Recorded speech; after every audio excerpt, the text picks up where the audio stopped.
Bismillahirrahmanirrahim. Assalamualaikum warahmatullahi wabarakatuh. Waalaikumsalam warahmatullahi wabarakatuh. Bidadari surgaku. Ya Sulaimanku. Masya Allah. Alhamdulillah waladzi arsala rasulahu bil huda wa dinil haq liyudhhirahu ala dini kullih wa kafa billahi syahida. Asyhadu an la ilaha illallah wa asyhadu anna Muhammadan abduhu wa rasuluh la nabiyya ba'd.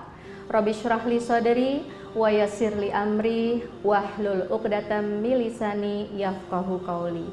Alhamdulillah, segala puji bagi Allah sehingga dengan rahmatnya, dengan kasih sayangnya hari ini kita masih bisa berkumpul di sini. Masya Allah, sehat semuanya ya bunda-bunda.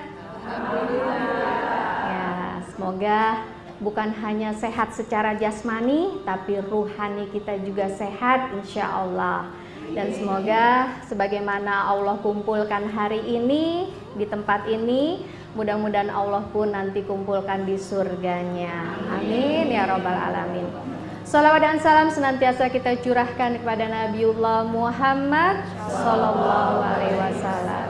Tak kurang rasa cinta kita kepada Rasulullah sehingga menghantarkan cinta Allah kepada kita. Ibu-ibu bidadari solehahku semuanya, hari ini kita sama-sama belajar ya untuk bagaimana supaya ibadah yang kita lakukan itu terasa indah ya. Bu, pernah makan kue enak? Makan kue tapi kalau misalnya badan lagi sakit rasanya enak nggak?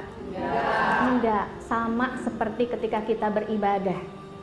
Kalau kita beribadah tapi hati kita nggak sehat, hati kita nggak menikmati, maka rasa ibadah kita tuh rasanya hambar ya. Karena hati itu ada 3. Yang pertama yaitu hati yang hidup ya, hati yang senantiasa mengingat Allah, hati yang qalbun salim, hati yang selamat.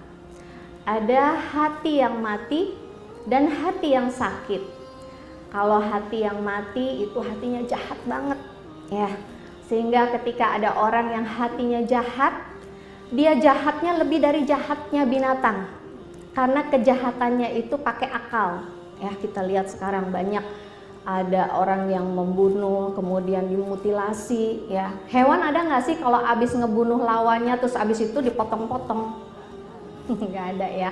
Nah, begitu juga dengan hati ya. Ketika hati itu dipakai ya, hati itu mati ya, atau hati itu sakit, maka hati itu menjadi tidak bisa berpikir dengan akal sehat ya.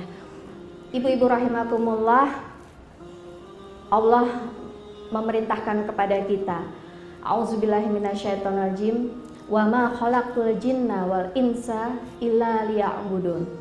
Bahwa sesungguhnya Allah menciptakan jin dan manusia untuk beribadah.